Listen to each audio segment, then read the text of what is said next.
Hey guys, Pontic here, and today I'm bringing you my first battle in the Decade of Darkness tournament. My opponent was Strategist from the Bear Clan, and here you can see I had first pick, so I went with Carthage, and my opponent with Athens. Now, for the build, you can see what I got: 3 Mercenary Samnite Warriors, 4 Libyan Infantry, 4 late Libyan Hoplites, 2 Cretan Archers, 2 Peltas, 2 Scutari Cavalry, 2 Carthaginian Cavalry, and then my General and Bodyguard. I want to give a thanks to my fellow Sith member, Desert Fox, who actually helped me with the build. I'll put a link to his YouTube channel in the description. Feel free to go check that out. And yeah, my opponent here, you can see 2 Citizen Cav, 3 Hippeus Lancers, 4 Thorax Hoplites, with some Thurios Hoplites and 3 Cretan Archers. So yeah. See the basic formation with my Samnites in the middle, which is my main killing force, and then Libyans on the outside. And then I had my Peltas on the flanks to help out with the Libyan infantry. And then these late Libyan hoplites were mainly just here for support on infantry and just to guard the rear against his cavalry. I got my Scutari on one side and my Carthaginian on the other. So it'll be just a second before we start moving. Finally, he starts moving. Before the battles, I always like to first go to my opponent's side to see what they actually have before I start moving my force. So after that, you can see both of us start to move forward now. Now for the tournament, the rules are pretty standard with as regards to the units you can bring. I'll probably post the important ones down below, but I mean for the most part, max 6, same unit, and then that's really the main one. Max 1 elephant, max 1 chariot, things like that. Standard stuff. And then both sides are attackers, so you know, no red line camping or hill camping or anything like that. Most of it is on flat maps anyway, so there shouldn't be any hill camping or anything like that. But yeah, we're both moving forward. Now my plan really is to engage his infantry, hold them with that, then just get around to the back with my cavalry. I mean, pretty simple thing. I don't plan on skirmishing for the simple fact I have 2 Cretans, he has 3, so he clearly has the advantage there. And my plan for cavalry, you see on this side he has 3 cavalry units, 1 citizen, 2 Hippeus Lancers. So my plan was, I wanted to try to take 1 cavalry unit, spread it thin, and then charge into both of his units there, and then take my other one and try to get around. And then do the same on this side, take 1 of my cavalry units, spread him thin, capture or hold both of his units in place, and then take the other one around back. And then I got my general too, who I can bring around for support on whichever side I need it. I start to try to move my cavalry out. Probably not the smartest move, but really I was hoping to draw his cavalry out more so if I can get them in this field over here, I can easily catch them with this guy, and then I have plenty of room to bring my other cavalry unit in the back. I'm starting to move up my main infantry corps now, and you'll see in a second I'll actually bring my cavalry units back to the flanks, and I'll kind of post them along the flanks here. My infantry I'll bring up here, and then have my cavalry on this side. I go in and move my Cretan archers up, and I don't even worry about his archers. I just go straight for his general unit. Since he has him stationed in this front line, it will help create a hole for my infantry so I can get past him. Plus, a death of a general will really affect morale on troops that aren't disciplined. So he, excuse me, he does bring his cavalry in, probably more of just a bluff than anything. But I start to bring my guys closer to my infantry, just to dissuade him from doing anything with his cavalry.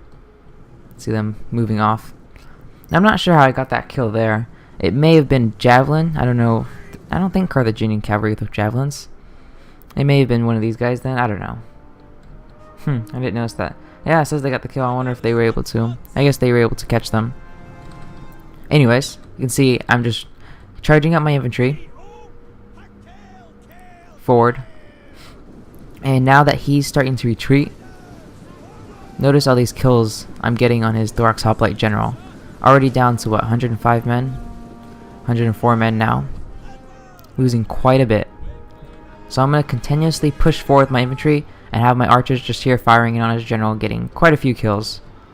Still got my cavalry guarding my flanks, and he's going to just continuously fall back, so he's going to bring up his Thurios spears for their javelins. See them starting to bring back now, and I'm going to charge forward. Probably waited a little too long. I shouldn't have had that big pause. It would have been a lot better just to continuously run at him, which I'm doing now. 100 men left, already lost 20 of his general unit.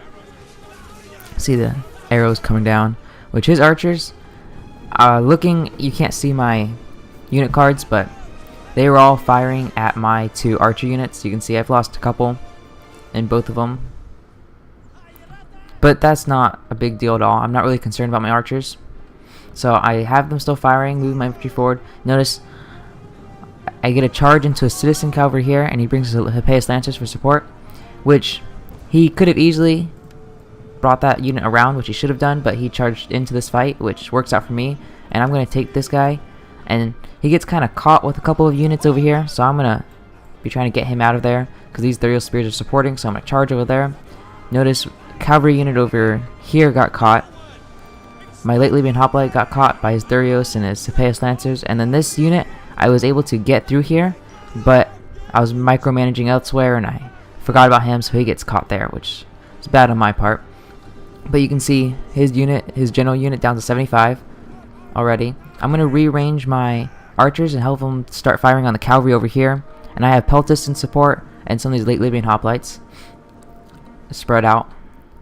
See, I was able to get this cavalry unit into the back finally. I'm going to go into his archers. I'm going to bring this one around. And finally, my infantry is charging into his.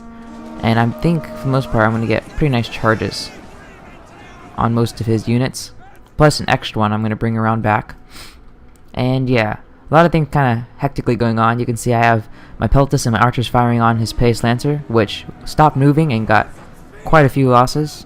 8 so far. He's going to start chasing, but I have a lot of support over here. I'm going to take my general, bring him around. He gets a charge with his lancers into my Libyan infantry here, but immediately I'm going to collapse this and sandwich him in, bringing this cavalry unit in for support. And this Carthaginian is taking out his archers back here. Got this unit, which isn't doing much. And in a second, that was the wrong thing.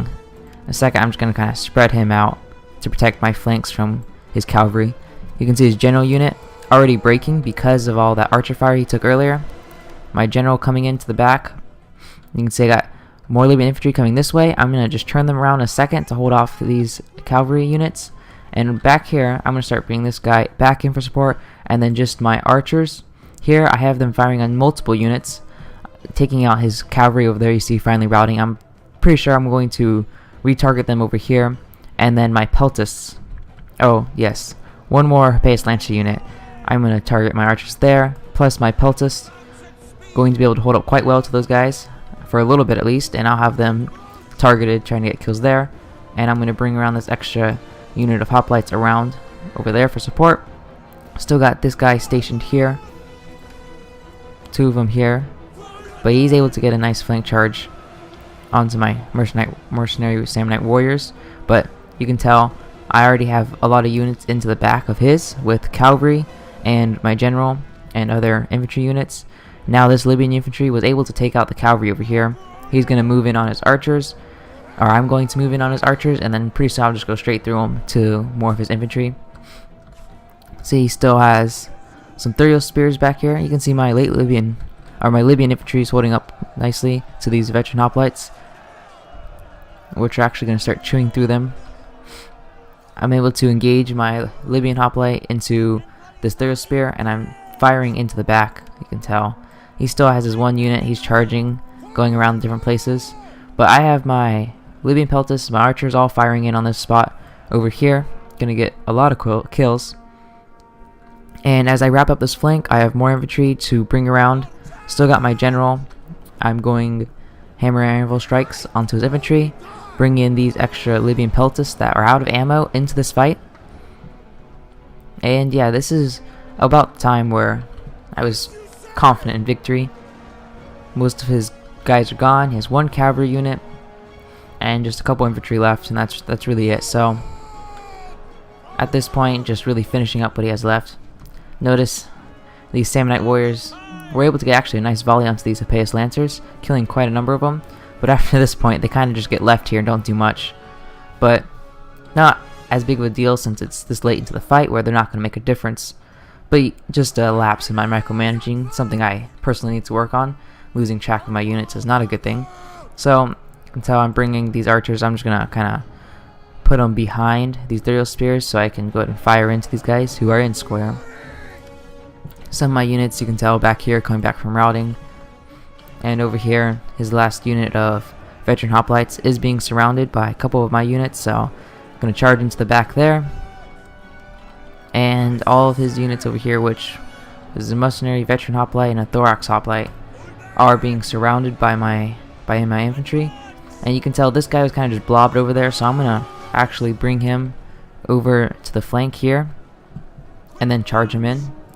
And then my general, I'm going to in a second bring him up and just leave him here. No sense in having him die yet, because he is still alive. See him right up there? I'm guessing that's him right there. So he's still alive, I don't want him to die. Although, at this point, it wouldn't make a difference, so it's not really that big of a deal. But some of his units finally starting to break. And yeah. So good game to my opponent. Strategist from the Bear Clan. Put up a good fight with Athens. And yeah, that's really going to be the end of this battle. And I will have the second match we did up after this one relatively soon. And yeah, stay tuned for that. So go ahead and look at just the unit stats real quick. See, kills actually really close. Really? I had 200 more kills, but he had... Oh wait, never mind, that was confusing. I mistook something. Yeah, okay. So real quickly, you can see Cretan Archers doing maybe not a lot of kills, but most of those were on his general, which only got 3 kills. So definitely made them worth it. See this one Peltis getting 81 kills, that's great. And quite a few kills on these late Libyan hoplites, which is great for the low price. Libyan infantry and Samnite warriors, a couple of them doing kind of good. 24 kills there, not great at all. 34, not great. But yeah, you see this one's Qatari, 0 kills, so not very good at all.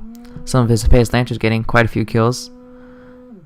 So yeah, alright, good game to my opponent. And stay tuned for round 2. Thanks for watching.